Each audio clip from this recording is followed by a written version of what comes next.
आमचा इथून पायी निघत नाही हो. पण आपण दिलेल्या वचनासाठी आम्हाला आमचं मन घट्ट करावं लागते. दादा आपण नाही थांबायचं नाही.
या जंगलापर्यंत आम्ही कधीच दोघं आलो नाही.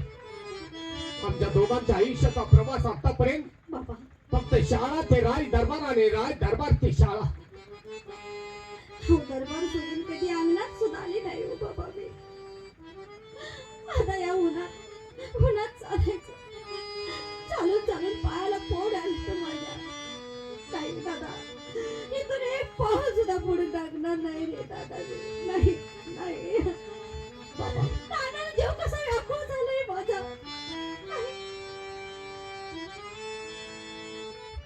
बाबासाहेब माझी आपणास विनंती आहे. आपल्या वचनासाठी आम्ही या जंगलापर्यंत आलो. या असणाऱ्या चैत्र मासाच्या उन्हामध्ये चालून चालून पायाला फोड आले. कंठही सुकत आलाय. पाणी भेटल न भेटल आपल्या दैव योगाचा भाग आहे. पण माझी तुम्हाला विनंती आहे, माझ्या पायीसाठी आपण एखाद्या झाडाखाली थांबूया, थोडी विश्रांती घेऊया. हे चैत्र मासाचं ऊन थोडं खाली झालं की राहिलेला प्रवास आपण आनंदाने करू. एवढीच माझी विनंती आहे. ठीक आहे बाळानो, तुमच्या विश्रांतीची हीच जागा देवाने जर निवडली असेल तर मी तरी काय करणार आहे. या ठिकाणी आपण थोडी विश्रांती घेऊ. तुमचा कंटाळा निघून गेला की आपण पुढचा मार्ग धरू.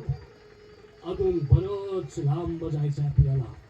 हो, तुमच्या मामाच्या घरी तुम्हाला पाठवायचं आहे मला. ठीक आहे.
माझ्या सुखी संसारात कटोपणा येतोय.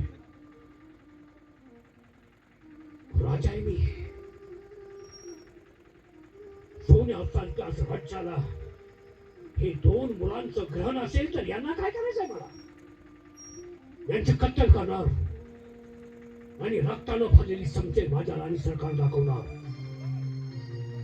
माझ्या राणी सरकारने मला ही गोष्ट सांगितली करायला, तरच आमच्या दोघांचं प्रेम हे टिकून राहील. कारट्यानो, तुम्हाला खोटं बोलून इथपर्यंत आणलं. आता तुमच्या मामाच्या गावी तुम्हाला कायमच पाठवणार आहे.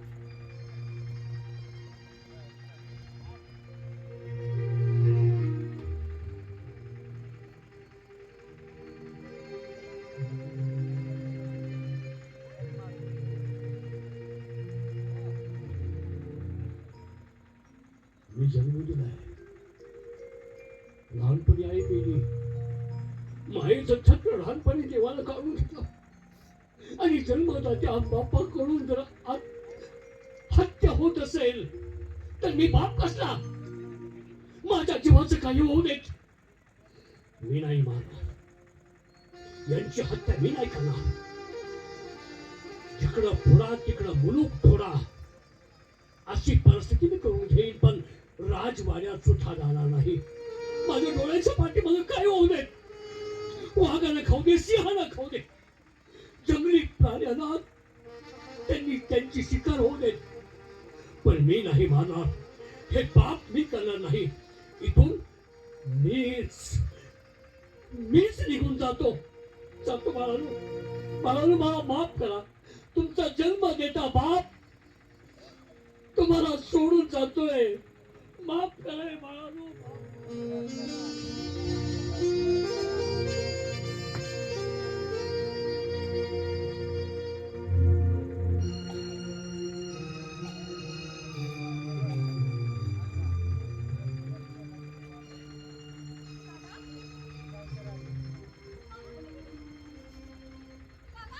बाबा!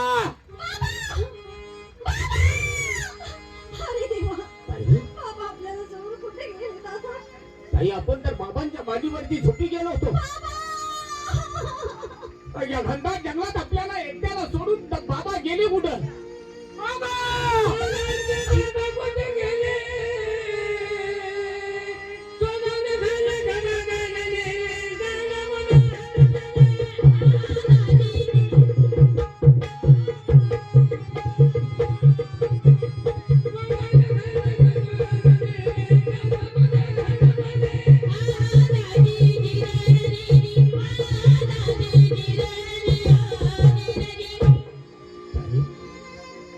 का बाबा आपल्यासाठी कठोर झाले असतील? का सोडून गेले असतील या जंगलात? आता आपण या बाबांना शोधायचं कुठं? बाबा, आमच्या हातून काय गुन्हा झाला होता हो बाबा? तुम्ही आम्हाला सोडून गेला बाबा. बाबा, बाबा, झालेला गुन्हा आम्हाला सांगत होता, तो आम्ही कबूल केला असतो, पण या घनदाट जंगलात आम्हा दोघा लेकरांना सोडून काय मिळालं होतं तुम्हाला? असं का केलं हो बाबा तुम्ही? आता आम्ही कुठे जायचं? कोण आहे ह्या जंगलात आम्हाला? दादा, काय करायचं आता? कुठं जायचं? अरे बाबाशिवाय आपलं जगणं नाही. बाबा! बाबा!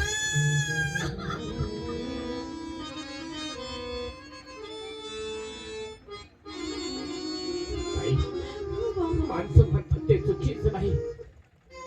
बाप घराचं मांगल्य असतं तर आई घराचं अस्तित्व.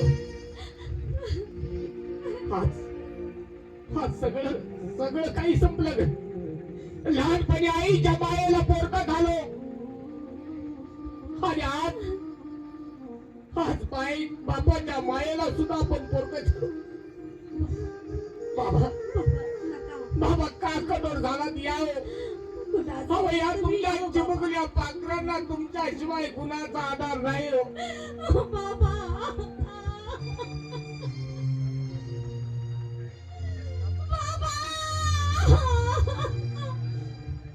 परमेश्वर, तुझ्या केलेल्या सेवेला चांगलं फळ दिलास. रात ना दिवस तुझी केलेली सेवेचं जर हेच प्रत्येक भक्ताला जर फळ मिळत असेल तर तुझ्यावर कोणी विश्वास ठेवणार नाहीये. अरे तू एक दगड आहे असं समजतील परमेश्वरा. नको रे अंत पाऊस. नको रे असं करू. असं एवढा कठोर होऊ नको रे देवा. अरे आम्ही काय गुन्हा केला? आम्ही बाबा कुठे गेला असेल तर बाबाची आमची भेट होते रे देवा. बाबा, हीच खरी आपली सत्व परीक्षा आहे. ही समोरची पायवाट दिसते. त्या पायवाटेनं तू दादा बाबांचा शोध घे. आणि या घनदाट झाडीत मी घुसतो आणि बाबा कुठं भेटतात का पाहतो. म्हणजे दादा, तुम्ही एकीकडे आणि मी एकीकडे. ताई, दादा, त्याशिवाय आपल्याला पर्याय नाही ग. आणि समज दोघांची चुकामुक जर होणार असेल तर हे असणारं झाड लक्षात ठेव. पुन्हा दोघांनी या झाडाखाली एकत्र यायचं. मी जाते बाबाचा शोध घ्यायला. पण माझी एक विनंती आहे होतो मला दादा, आता मला तुमच्याशिवाय कोणी नाही. आणि ताई मला तर तुझ्याशिवाय कोणाचा आधार.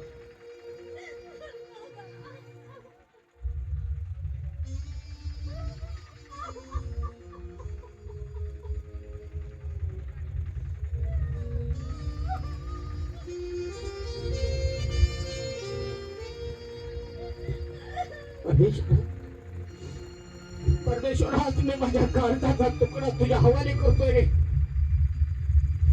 माझ्या ताईचं रक्षण कर परमेश्वरा. माझ्या ताई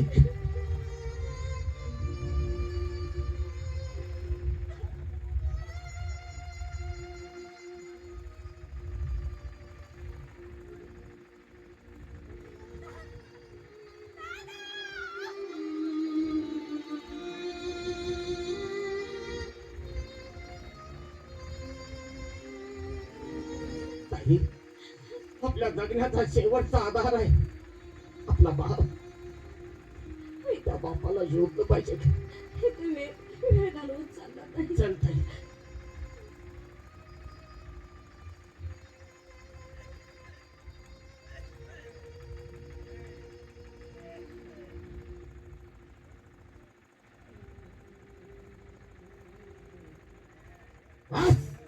एका दगडात 3 पक्षी मेले.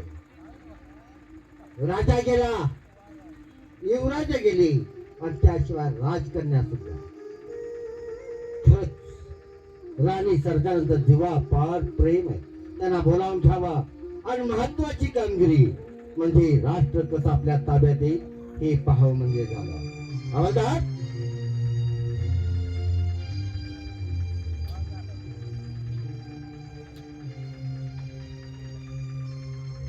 जावा.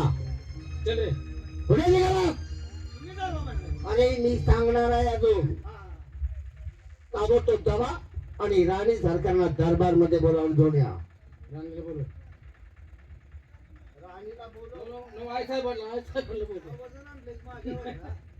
आई साहेब बोलला बोलव. आई साहेब अहो त्यांना दम निघतोय वेळ लागा. बोलायचं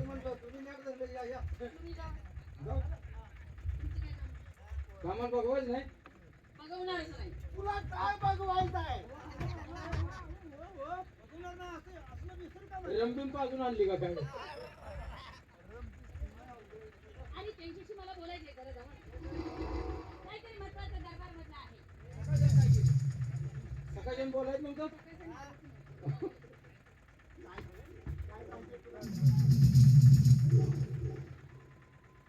राणी सरकार त्यांना कशाला बोलवलं? पण तुम्ही नव्हता ना. मी येणारच होते. असं काम फत्ते. फक्त झालं. हो. अरे वा, आमच्या मनाला समाधान झालं. परंतु राणी सरकार एवढं करून आपल्याला थांबवून चालणार नाही. बोल. हे राष्ट्र चालवायचं असेल तर या राष्ट्राला राजा हवा. बरोबर आहे. मग आता राजा म्हणजे आता ती 2 मुले ही गेली. आणि महाराजे पण गेले. बरोबर. आता राजाला कोण आहे तुमच्या शिवट? एकदा का राज्याभिषेक झालो की मी राजा आणि मी बाई राणी. बस. ठरला म्हणजे ठरला. पण वेळ नको. लगेच नोकरांना बोलावून दौंडी द्यायला सांगतो म्हणजे झाला. हवलदार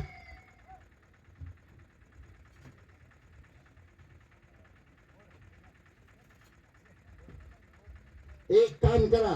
2 करतो हे वेगळं नाही. फक्त एकच. राष्ट्रामध्ये चौकामध्ये वाडी वस्ती दवंडी द्या. किती गवंडी द्यायचं?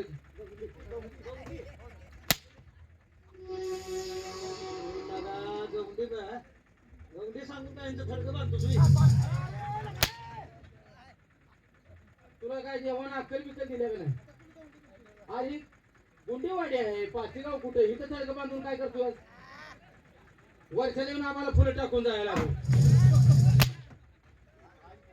वर्षाला येऊन फुलं टाकीत सगळी बोंबा बॉम्ब झाली तुझ्या. तुम्ही काय म्हणला का? दवंडी डांगोरा. हा? अरे डांबार करायचा म्हणते मी. काय म्हणून द्यायचे? ऐका उद्या सकाळी 10 वाजता तात्यासाहेब राज्याभिषेक होणार आहे. तरी राष्ट्रातील सर्व मानकऱ्यांनी ताबडतोब दरबारमध्ये हजर राहा. चला पुढल्या चौकात.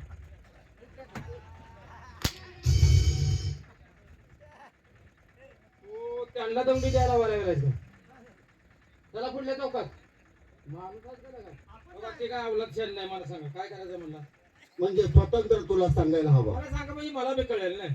ऐका हा उद्या सकाळी 10 वाजता हा तात्यासाहेब राज्याभिषेक होणार आहे. तरी राष्ट्रातील सर्व मानकऱ्यांनी ताबडतोब दरबारमध्ये हजर राहा. आता पुढला एक चौकच राहिला तेवढा. चला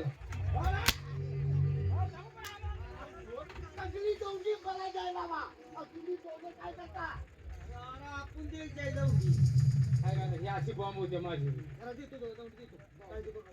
व्यवस्थित दवंडी द्या. सागऱ्याला जरा बोलवून घे. त्याला वाजवायला बोलवून घेऊ घे. कशाला तू वाजवायला वर्षाचं वरीस त्याच्याकडे जाय. त्याला जरा बोलवून घे. हे जरा इकडे सगळे. इकडे बोलव. आला का? ए, रांडच्या म्हणतोस माझा भाव आहे गेला का? तुला अक्कल आहे का नाही? इकडे बघा रे. दौंडी तुला वाकवा येते का? दात खिळी बसवून काय अरे वाजवा येते का म्हण. हा वाजवा येते तुला? हा इकडे पुढे 3 ठिकाणी दौंडी द्यायचे. किती पैसे घेणार? 60 रुपये. काय रे? मस्ती आली? 60 रुपये? काठीत गांडी घालीन. दुसऱ्याच्या घालण्यापेक्षा तुझी तू वापर करते ना. काय बोलाव तुला कळते का? गांडीत काठी तर म्हणते का? काठीत गांडी. आईला हेच मला बोलायला नाही बरे. 60 रुपये ते काय चालणार नाही. 50 आणि 10 देतो. हा? जमत नाही. आता रे, जमत नाही. तुला किती पैसे मागतोय तू? 60 रुपये. हे किती म्हणतोय? 50 म्हणता. 50 दहा. त्या जमत नाही. दोघं असतं का? बरं 3 हिस्सा देतो. चला 20 अरे लगा 60 म्हणल्यावर नको. 50 10 नको. 3 हिस्सा म्हणल्यावर 60. आता का म्हणजे आडी घ्यायची शाळा शिकली नाही. 50 आणि 10 तेवढंच झालं. 3 3 हिस्सा तेवढंच झालं. नाही झालं. 3 हिस्सा आणि 20 त्रिक 60च होतंय रे. काय 3 हिस्साचं होतंय बरोबर. हे असं ठरलं की आम्हाला मंजूर आहे होय.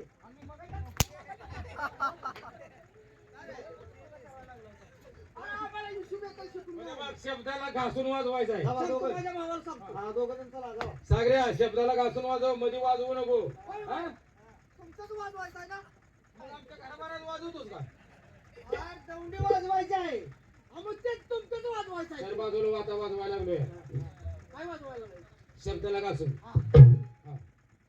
सागर भाऊ ऐका सागर मध्ये वाजवू नको. माझ्या ध्यानात न जाते. ऐका सागर माझ्या ध्यानात न जाते. मध्ये वाजवू नको.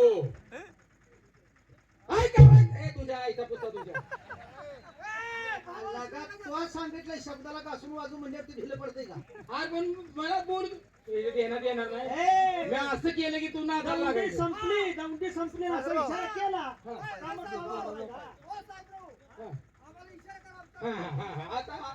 आता ती पोरशाली झाली ती. ऐका सांगू ऐका प्रधानजी काका उद्या गादीवरती बसणार आहे. जर त्याच्या काय सांगितले माझ्या ध्यानात प्रधानजी काका गादीवर बसणार आहे. उद्या 10 वाजता गाद्या अभिषेक होणार आहे. तरी सर्वांनी हातात काय घावल ते घेऊन यावं. काय घावल ते म्हणजे फुलं असू दे. तुला सांगतो शिल्पर असू दे. सर्वांनी दरबारामध्ये हजर राहावं.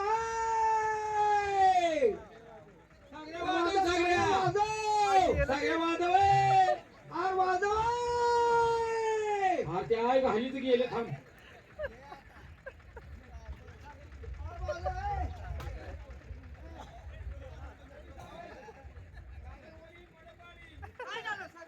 काय झालं?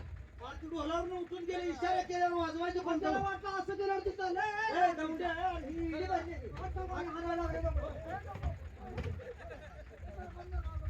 घर पिटवीन घर बैठक घेतायला का वाजवत नाही म्हणजे नाही पण मी दौंडी देणार नाही. मला गरज नाही काम. मी दौंडी देणार नाही. मार खाऊन कोणी वाजता सांगितले वाजवायचं.